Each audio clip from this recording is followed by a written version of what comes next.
Okay, so as per usual, I know I'm late on this, but I wanted to take the time to see the movie a few times in theaters, since it wasn't released digitally as well at the same time. This isn't going to be a full-fledged review, but I'm going to go ahead and give my initial thoughts on it. So the high school trilogy for Tom Holland's Spider-Man is wrapped up with No Way Home, and this film seems to leave me quite optimistic for the future. Even though this take of Spider-Man has been controversial, to say the least. Before I go any further, I'm going to warn you right now that I'm about to spoil the whole film, so proceed with caution.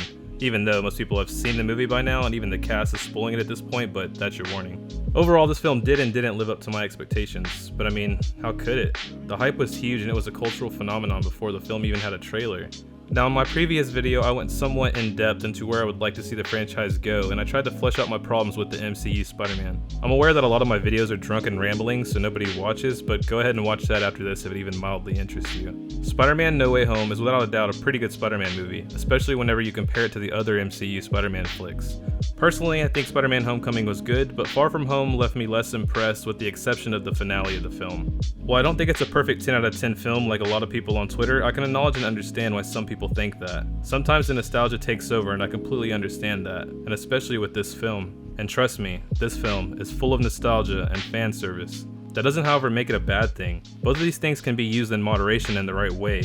It's impressive that Marvel was even able to overload these two things while still being able to capture the essence of what the audience wanted. I have quite a few things I didn't like about the movie, so before we go there, let's discuss the things I did like. And that takes us to the ending, which is a beautiful way to sum up the arc that some of us thought was missing for the MCU's wall crawler. It appears all our theories were somewhat correct because this ending is without a doubt setting up the traditional Spider-Man we all know and love, more aligned with the comics, cartoons, and video games. We see Peter essentially lose everything. The spell that Strange casts is a bit confusing though, as it seems like Peter was essentially wiped from existence all the way down to his identity. Which I don't think is the case, but it appears documentation, photos, videos, and memories are all essentially gone. Now while this is good because I criticized the trailer on this subject in my previous video, if we pull away all the Avengers stuff, at least for a while, especially since everyone's going to forget Parker as Spider-Man, which by the way, how the fuck does that make sense? Is Strange also going to delete all the videos and news coverage that was worldwide news after Peter was essentially doxxed? These are valid questions that Marvel will likely brush over. I also find it hard to believe that this version of Peter is so dumb to the point to where Peter ruins his spell just by talking and thinking about his friends. That's some grade A writing right there. See, I did say that. Very clever. We see a GED book in one of the boxes that Peter has moving into his apartment, which is very reminiscent of Tobey's interpretation in Spider-Man 2. We also see an updated version of the radio scanner, but on a smartphone, and the iconic sewing machine, which both are way more cool than they sound, because we finally see the true red and blue definitive while also classic Spider-Man suit, and it's beautiful. The last 2 minutes were on repeat in my head after my first viewing, especially the Christmas aesthetic in the snow. I do hope they give us some time between movies though to really flesh out where this next story arc is going, because the college trilogy has been set up perfectly and we don't want another Star Wars situation again. I don't know if I can handle it with Spider-Man after seeing so many other franchises take the same route, sadly. The small Daredevil Matt Murdock inclusion also was very good to see on screen, and it gets me excited for Peter being a more grounded street-level hero. The cameo is small, but very effective and will likely get the audiences who aren't as in tune with the MCU to watch the show on Disney+. This more street-level hero idea was explored in Homecoming, but quickly thrown aside in Far From Home, so a return to this topic could be interesting. Of course the villains were decent, even if I do think they somewhat undermined some of the characters. I won't lie, William Dafoe as Green Goblin was pretty epic, and it's impressive how he could switch from Norman to the Goblin at what seemed like the push of a button.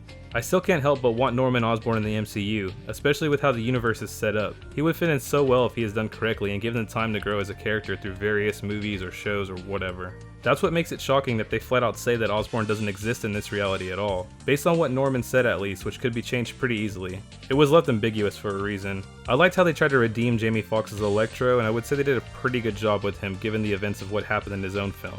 I really thought we would have gotten a secret sixth villain return like Mysterio, similar to Spider-Man PS4 with Doc Ock, but it's pretty obvious after this film that we will at some point get the MCU's version of the Sinister Six down the road. My money would be on the 6th installment in the franchise. While we're on this topic, let's just get it out of the way right now. I think I'm hoping for Kingpin and Scorpion for the next film, with the Black Cat setup. Even though they will likely ruin her and make her not exist to be nice on the eyes for you. I mean, they managed to get Black Widow right in the femme fatale aspect prior to this woke era, so let's hope if they do attempt it, they do it the right way again. Everybody gets one. Tell him, Peter. Apparently everybody gets one. Bingo. seeing as MJ will be pursuing her college career. Kraven the Hunter for the 5th, possibly with the symbiote, and then the Sinister Six for the finale of the trilogy. They will probably have to introduce more of the villains throughout movies in the form of cameos, similar to how they did in Homecoming, to show us the MCU version of these characters that we already met from the different universes. Easy inclusions to show that some of these villains come and go on a regular basis and are not such of a threat on their own compared to others, especially taking into account that Peter has faced them already. I hope they appear at some point, but with how Marvel is talking, I wouldn't expect any of them to appear as their villainous selves anytime soon. I hope they take their time with them though, and wait to pay them off until the 6th film or maybe even after that from the villain's perspective. The possibilities are endless. It's hard not to get the feeling that there will be some more crossovers mixed in that time period as well, which brings me to the next big topic of conversation. Tobey Maguire and Andrew Garfield. The worst kept secret in a very long time. We heard rumblings of this happening all the way before production even started, and as it turned out, Marvel found a way to make it happen. They both brought their own style and emotion to the role. I like the callbacks to their individual movies, and the ripple effects were a nice nod to show that similar events happened throughout the universes but with minor differences. The meme capitalization was over the top, but in this instance it seemed to work fairly well, even if it was a bit on the nose and kinda didn't help the character's legacy. It felt appropriate to see Tobey as a more older, wiser Spider-Man. It is stated that he was able to get his life back on track and get him and MJ's relationship in a good place, which is fitting given their story in the Raimi trilogy. Andrew really got to redeem himself here. I'm pretty sure he's my favorite Spider-Man, and he absolutely shows his love for the character in this film as the awkward middle brother. He seems to steal every scene he is in. He does overshadow Tobey a bit because his charisma is turned way up here. Marvel decided to lean into the fact that his movies are the most criticized and gave him a redemption while acknowledging a lot of the things viewers did not like from those two movies. Tobey seemed a little awkward at times, and he doesn't seem to have the charisma here that he once did in his films. He still is great here in his own right, but they really do push the theme that Peter is older, wiser, and more awkward. That could have all been by design though, since Peter was aged up on screen and in real life, which helps much more of the older mentor-sibling direction they took. Seeing the three of them interact is impossible not to like. My inner child couldn't help but feel excited despite how I feel about the MCU and their Spider-Man as a whole. A lot of the things we speculated on them discussing were shown also, which isn't a surprise. I couldn't help but want a bit more though. We could probably assume that they haven't faced any more of the big supervillains in this time span. This would have actually been a cool way to add some lore though, with a lot more of the lower level supervillains being brought into the mix with only a mention while we were away. Well, if the rumors are true and we do see them again in some form of a return to their franchise, then I guess they could still do it. We all know how Sony is. Strange also didn't feel out of place here too much, even though he is essentially a plot device, and that's good since the circumstances of this film are setting up where we go next. While sometimes he does feel out of character a bit, they try to subtly show that Strange is ego-struck after the Infinity Saga, and despite losing the Sorcerer Supreme title due to a complication that is the Blip, which is a stupid name by the way. Don't worry, we'll get there eventually, hopefully. It's interesting also that Strange could have turned out to be Mephisto in disguise, and the ending would have been pretty much the same. They could have done one more day closer to the source material, and I feel like the film would have, for the most part, run the same course. It was a nice touch to hear Strange tell Peter he essentially loves and cares for him moments before he is about to lose everything. Peter essentially loses and regains his respect, which is what makes their final interaction in the film work. The sacrifice in the finale is reminiscent to Stark's sacrifice for the greater good in Endgame. It ends up giving us a good arc for Peter when you look at the trilogy as a whole. This essentially is the movie where he pretty much becomes Spider-Man, truly. It's interesting to speculate where his film will go next because the trailer implies that Strange was lying or made a miscalculation because it seems that he remembers the events in more detail than we were led to believe. I'm curious to see if he remembers the trajectory with the alter ego Spider-Man or both, which includes Peter Parker. I can see them taking it either direction to be honest. Even Zendaya gets treated like an actual character this time around. I don't particularly care for her interpretation of MJ even though it isn't her fault. I can appreciate the redemption she somewhat gets here in the finale of the trilogy though. Of course J.K. Simmons is phenomenal again as J. Jonah Jameson. It's also interesting that the character looks the same in two universes, but I don't think we'll ever get a nod to this phenomenon unless we do get another crossover event. The after credit scene was fine I guess. I mean they're somewhat trying to explain the Venom Spider-Man connection, but everything is in reverse. It's hard to talk about this film without mentioning Tom Holland. He is the best he has ever been here, and despite me not being much of a fan of how Marvel did things with his iteration, his arc is paid off in this film and it seems they are trying to bring him back home. Even if it is a somewhat brilliant way of them pretending like this was the plan from the start, which trust me, it wasn't. I'm sure they had all the bullet points they wanted to hit, which unfortunately included the whole Disney Kid saga. I mean, they own the characters, so whatever. Tom faces challenges in this film, and the emotion is a lot more relatable in my opinion. The whole Iron Boy Jr. thing is not really here, and they kind of poke fun at the idea in the very beginning. Stark Tech is here obviously, because it is a huge part of this universe. It is really only there in the sense that Stark Tech plays a major factor in the finale of the film, which everyone expected. We see Peter's choices have consequences, and a lot of the things that go wrong in this film are directly his fault, which helps pave the way to correct a lot of the criticisms with the MCU Peter. I do however think that he had consequences in the two previous films, I think it's just that people are more on board with what's going on in this film, as it feels a lot more like the traditional Peter Parker that we all know and love. That is all that was missing from the previous film for the most part, with the exception of the finale. I feel like Marvel has listened and learned from the criticisms, even if this whole movie is shoehorned for the fans. Tom really brings his all here and solidifies that he is a great Spider-Man in his own right, if it was ever a question. I mean, the guy does most of his stunts himself and has the acting chops to back it up. Watch the devil all the time if you are questioning his talent. The only thing he was ever missing is the story to push him where he needed to be. He tries to do the right thing throughout the whole film, and eventually true tragedy strikes, and he reaches his breaking point, immediately pushing him over the edge. And that is one of the most Spider-Man things ever, if you ask me. They focus on Peter's intelligence a little, but it's still kind of rushed here. But I have a feeling that won't be the next case much longer given the setup for the next trilogy. The way it was done here is correct. With the way the pacing went, it only made sense to do it the way they did. I thought the web swinging in the film was pretty good when it was shown on screen. I kind of feel like they don't show Tom Holland's Spider-Man web slinging all that much unless it's in the finale. Whereas the Raimi trilogy and the Amazing Spider-Man trilogy kind of did emphasize to show those scenes more often on screen than the MCU version. I like the fact that it seemed a lot more real. We can see how fast Peter actually is swinging and feel the danger as he flows through the city. The inclusion of MJ was really good as well because we can see how a normal person would react to this, and we also see how far Peter has come from his initial fear of heights in Spider-Man Homecoming. Now let's talk about the things I don't like. To be honest, the visual effects looked kinda trash to me in certain spots. The scene of them swinging together was cool, but the scene where they were running together prior to that looked extremely abnormal to me. It just looked lifeless. It didn't fool my eye at all. The lizard looked terrible, and a lot of the CGI just looked plain and boring. And why the fuck are Matt Murdock's glasses CGI? Like, I'm aware that could be considered a spoiler since it's tied to his character, but come on, is it really that hard to prevent one pair of glasses from leaking out? Oh well, guess I don't know anything when it comes to filmmaking, huh? Kinda makes me feel like Marvel just did give it their all because they knew we would accept it anyway, given the hype around the movie. They must be talking to some of these video game studios behind the scenes. The Mirror Realm scene looked pretty damn good to me, but there were some scenes where I noticed the green screen, but that's with any movie. I noticed it a lot more in the second viewing. Some of it just looked like a video game cutscene. Even the final swing suffered pretty bad from this, and that should have been one of the best looking segments of the film. The film just doesn't do it for me visually either. It is extremely lackluster in my opinion. You can get mad at me if you want, but the cinematography I feel like kinda took a hit, and I feel like it could have done better. My problem with a lot of Marvel movies are they just seem to look bland and boring most of the time. I'm sure we all see the tweet bringing attention to this. Marvel does the same stuff that Activision does with Call of Duty. They just rush it out as fast as they can because they know the normies are going to eat it up anyway. The villains seem kind of butchered here as well, Octavius especially. He is essentially just a plot device and used for some cheap laughs.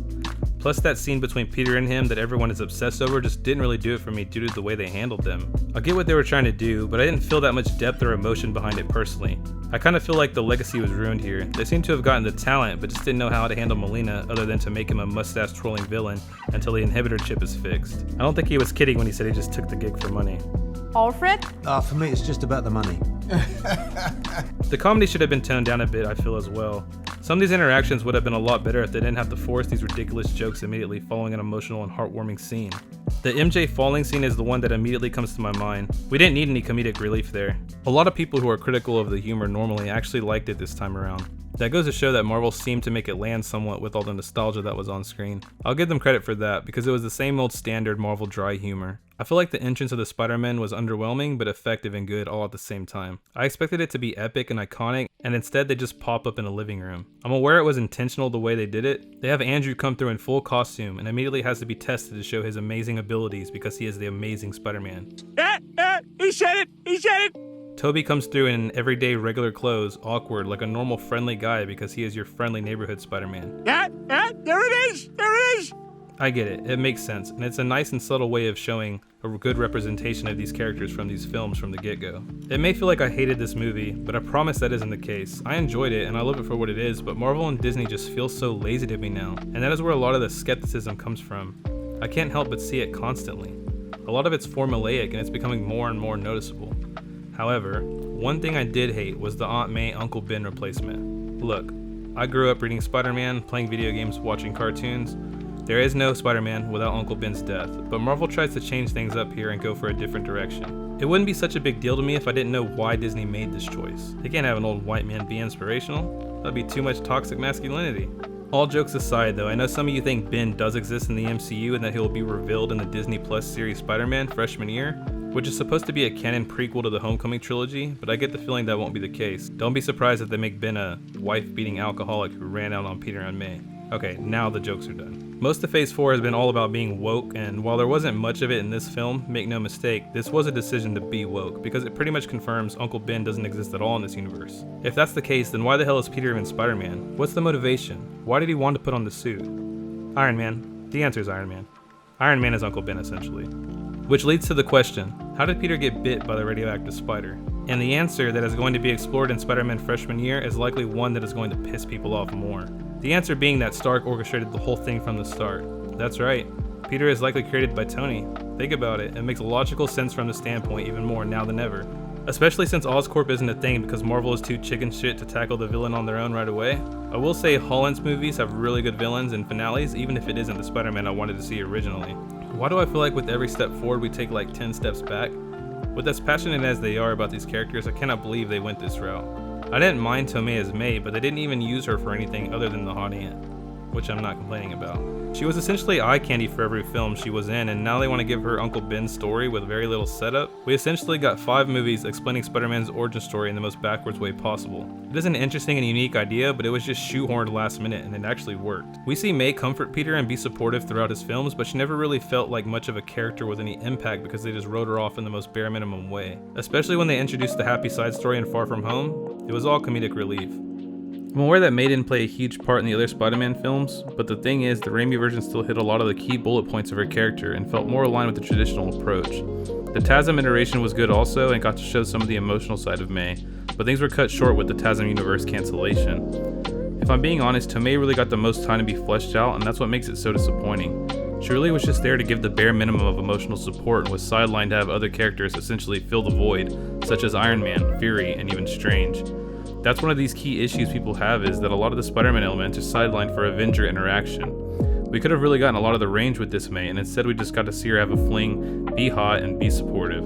I'm fine with the supportive stuff and her being hot, but I would have preferred more of that instead of the Disney Kid saga.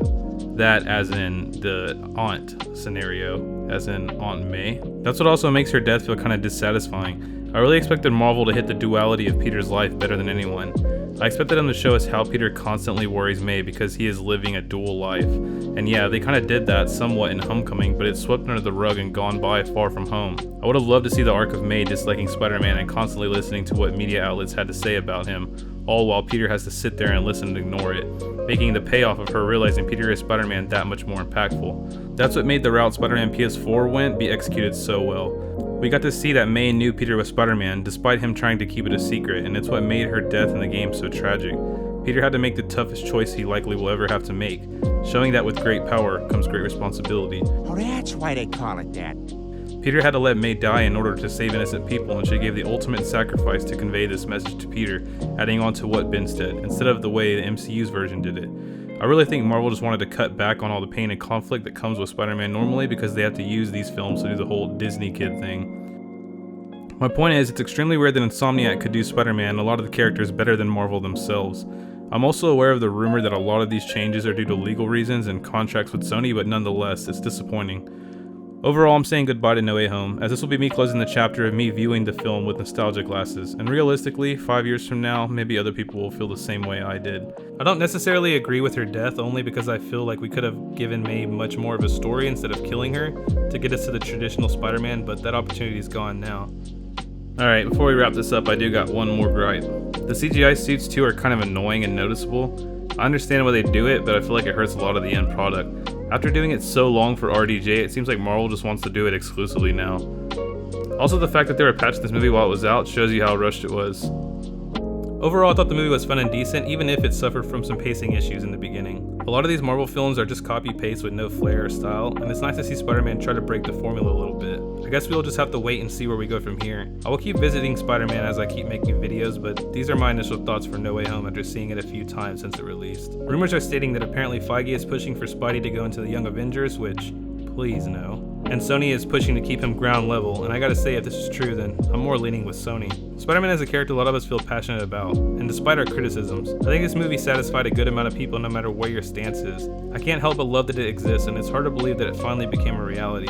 I do appreciate the experience I had in that viewing and the audience that saw it with, even walking up to the theater and seeing all the kids cosplay and the chatter of the excited fans. It's something that brings me back to simpler times in this crazy world we're living in. The reaction from some of those scenes I will always remember because they did feel special and paid off in a good way. With as much as I love film and I'm starting to see and understand the issues filmmakers have with them, I do feel these superhero flicks have potential and all belong in the industry, somewhere, even if it is their own special place. However, I just don't know if the MCU will ever capture me the way it once did. Only time will tell though. I will keep going and trying to be optimistic for what's upon the horizon. It's what we do as comic book fans.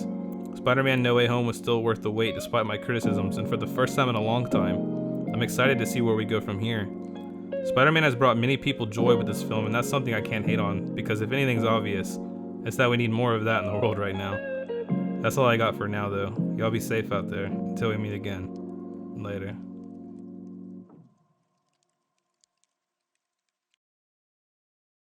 Oh God, I'm so sorry. That's never happened to me before. It's just, you're so attractive and it's been a while. I'm gonna go. You know, some people say that's good for your hair. Yeah, thanks.